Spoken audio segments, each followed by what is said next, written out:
I mean, the Raiders have now lost 3 in a row since the bye.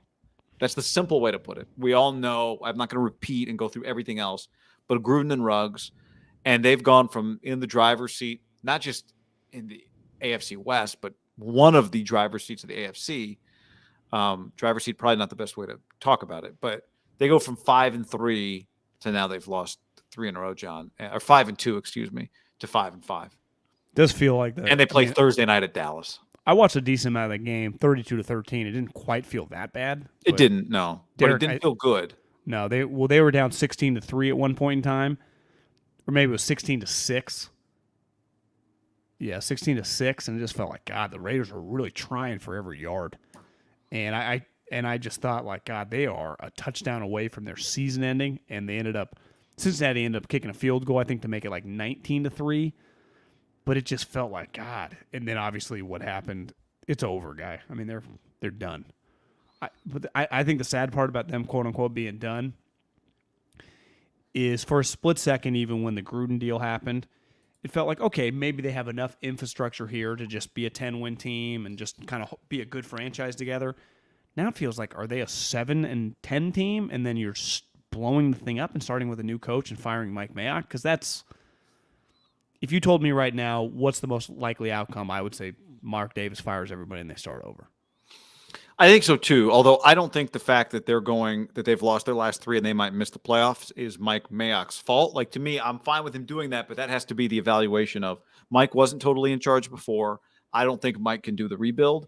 The fact that they're not winning, and I've said this, I believe this very strongly.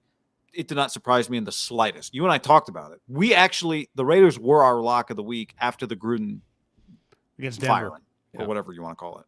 They were our lock. We thought they'd respond. The Ruggs situation has been very different, and it did not surprise me the way they played against the Giants. I did not think they were going to look good that day, and I've said for a couple of weeks, I think it could totally derail their season. I think it has.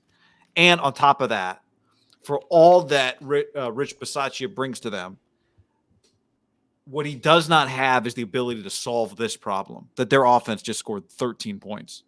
That is John Gruden's thing. What they need right now is the thing John Gruden has. Now, maybe if he wins his lawsuit, he could come back before, Christmas. But I don't think it's happening. And that, I think there are 2 fundamental problems going on.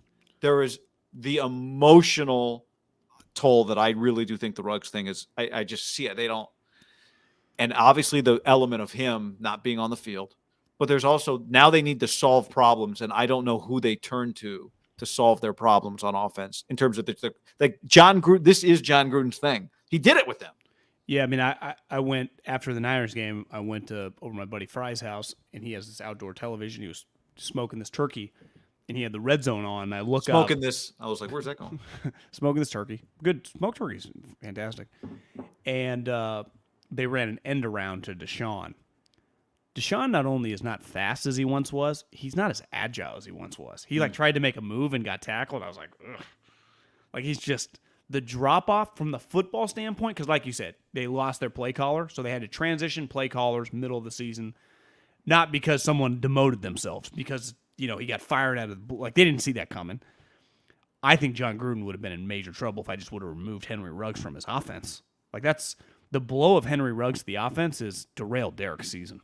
I think if Ruggs was still on this team, I agree. They would not be in this position. No, they wouldn't. They'd overcome the Gruden thing. But it's over. And that's like, you can't replace Henry Ruggs midseason, because it's not like you just replacing like a speed receiver, but the number 12 pick in the draft, who you felt really good about.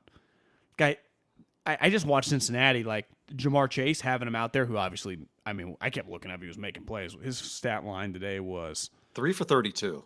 God, it felt like, I guess, the touchdown in the corner of the end zone, but Mixon was dominant. They just had more impactful players. Like, part of having Waller and Ruggs was you had 2 guys that could be explosive, and then Renfro could do his damage. Like, today, Waller had 7 for 116, but you don't have another guy that could, even if Henry's just 4 for 80, 2 of those plays are 30-yard gains, right? So they struggle to move the football. Explosive plays.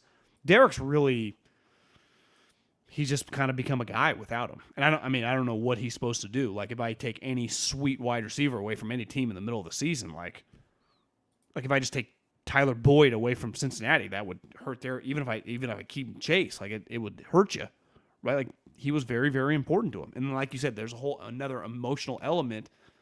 Like Josh Jacobs saying this week that he's gone over to his house multiple times. Like that's just, he's a human being. And we said this with the moment it happened. Josh Jacobs just wasn't his teammate on the Raiders. Josh Jacobs has probably known him since like 2015. So if you know someone since 2015, if you're listening to this, there's probably not, even if you work with someone, like when you play with someone in college and you're both offensive players, can you imagine how much time those two guys as human beings just spent with each other? Just Josh Jacobs and Henry Ruggs every day in meetings, around each other, getting yelled at by coaches, getting called into Saban's office, on the field with Tua and Mac, like just around each other. Well, how much do you think the conversation comes up every day in the Raiders facility? Right? Just, hey, you talk to Henry? Yeah. Just that emotion. Yeah, decent amount. Or like, hey, man, you see Henry missed his breathalyzer test and he's getting in more trouble? Or just it's an ongoing story. Or how about this? What you and I would be saying, this shit's crazy. Just that. And it just, I think football's really hard to be really good at every day. When normal things are going on.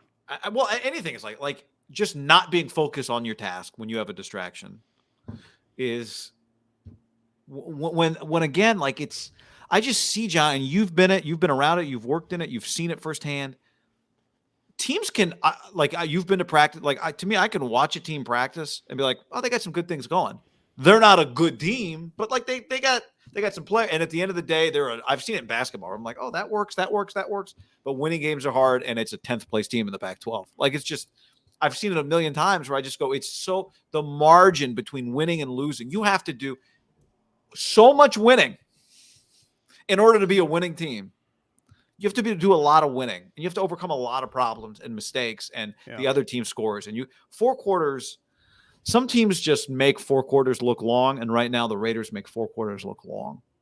And that's what I mean by that is it's, if they get up 13-10 in the second quarter, but they got to have like 5 more really good drives in order to win this game. And they just cannot do it. They don't have it. They don't have the juice. They don't have the solutions. They just don't have it. And I don't know now what they do. And I'm with you. Like I don't like if they end up going 7-10. The last couple seasons, we were very critical of Gruden and them imploding. I would not have the same, critical nature of their season. Like it would have happened to a lot of people. Yeah, I give these players a pass. This organization, though, has stacked up a lot of crazy shit. But like there was some internal pressure on Derek to like, can you overcome it? And he's just not. Now, it's not all his fault. Like, he's missing a player, but we were talking for a long period of time, and I think we talked about this on Friday's podcast. Like, we talked about him like a $35 million quarterback. Yeah. And, I mean, they still have a lot. They still have 7 games left. Like, can they somehow go 5-2? Probably not. Can they go 4-3 and have a 9-8 season, which for them would be their second winning season in 20 years? Say what you want. Like, it's who they are. They don't do that. But if they found a way to do that, yeah, you're right. That would not be nothing at all. Now, it probably doesn't get them in the playoffs in the AFC, but okay. Like, let's just find the difference between having a great year and having a terrible year, and maybe just do that because at the end, over a 5-year window, you're just going to have a couple of those years. Can you make this year one of those years that's just kind of solid?